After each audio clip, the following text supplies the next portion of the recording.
Four shadowing நம்ம நிறைய பேர் பண்ணுவோம் எழுதும்போது. இப்போ போர் தொழிலில் வந்து சின்ன சின்ன விஷயங்கள்லாம் கூட இருக்கும். ஃபர்ஸ்ட் சீன்லேயே அவன் கேட்ச் பிடிக்கிறது, ஆமா. அப்புறம் வந்து அந்த ஆன்டகனிஸ்ட்க்கு வந்து அஃபேர்னால தான் அந்த ஒரு ட்ராமா நடந்திருக்கும். ஃபர்ஸ்ட் சீன்லேயே அஃபேர் பற்றி 2 பேர் பேசுவாங்க. ஸோ இந்த மாதிரி இருக்கும். இப்போ உங்கள் படத்தில் வந்து அது எக்ஸ்பிளிசிட்டாக தெரியல. பட் நிறைய படம் பார்க்க பார்க்க இப்போ தமிழ் சினிமாவில் பார்க்க பார்க்க நிறைய விஷயம் வந்து ஃபர்ஸ்ட்டே தெரிஞ்சிருது. அது எக்ஸ்பிளிசிட்டாக ஒரு ஃபோர் ஷேடோயிங் வந்து நம்ம காட்டாமல் அது எப்படி எழுத முடியுன்ற ஏதாவது ஐடியா இருக்கா? ப்ளஸ் ஃபோர் ஷேடோயிங் வந்து நீங்கள் வந்து ஃபர்ஸ்ட் டிராஃப்ட் எழுதும்போதே உங்களுக்கு அது தோணிருமா? இல்லை நம்ம எழுதிட்டு அதுக்கப்புறம் வந்து இதை வந்து எப்படி ஃபோர் ஷேடோயிங் இங்கே வைக்கலாம்? ஃபோர் ஷேடோயிங் யாருனாலையும் ஃபர்ஸ்ட் டிராஃப்டில் எழுத முடியாது. ஃபர்ஸ்ட் டிராஃப்டில் ஃபோர் ஷேடோ பண்ண முடியாது.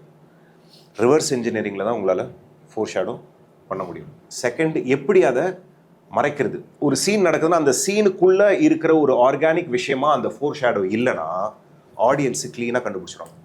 ரைட்டு, இது பின்னாடி வரப்போகுது, தேவையில்லாமல் ஒரு க்ளோஸை வச்சா கண்டுபிடிச்சிடும். ஓகே, முடிஞ்சுது அப்படின்ட்டு. ஸோ இது எப்படின்னா, இது ஒரு கிராஃப்ட் தான், இது ஒரு ஸ்கில் தான் that you have to develop. இப்போ போர் தொழில் அந்த மெக்கானிக் ஷாப்பில் தான் அசோக் செல்வன் வந்து அந்த கார் ரிவர்ஸ் டோனை ஃபஸ்ட் டைம் கேட்பான். கரெக்டாக?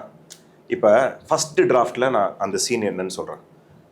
அந்த மெக்கானிக் பையன்கிட்ட அசோக் செல்வன் பேசிக்கிட்டு இருக்கா. அப்படி அப்போ அந்த சத்தம் வருது. ஓகேவா? அந்த சத்தம் வந்தால் டக்குன்னு திரும்பி அது அமர்த்துறா அப்படின்ட்டு திரும்ப வருவாருக்கு பேச. ஆடியன்ஸ் யோசிப்பாங்க, எதுக்கு இப்போ அதை அமர்த்துனா, சுற்றி சத்தம் போட்டு நிறையா சத்தம் இருக்குது, வெளியில் தான் இருக்காங்க அப்படின்னா மாட்டிக்கும். கரெக்டாக? இப்போ அடுத்த டிராஃப்டில் என்ன பண்ணுறோம், இப்போ அவனுக்கு மெக்கானிக் ஷெட்டு போகிறதே அந்த ஒரு பொண்ணை தேடி. அந்த பொண்ணை தேடினாவது அந்த பொண்ணோட ஸ்கூட்டி நம்பர் என்னன்ட்டு கேட்குறோம். இதெல்லாம் உள்ளே எழுதுகிறோம். அப்போ கரெக்டாக அவருக்கு வந்து ஸ்கூட்டி நம்பர் வருது. இந்த மாதிரி சார் நம்பர் இது சார்னும் போது அந்த சத்தம் கேட்குது.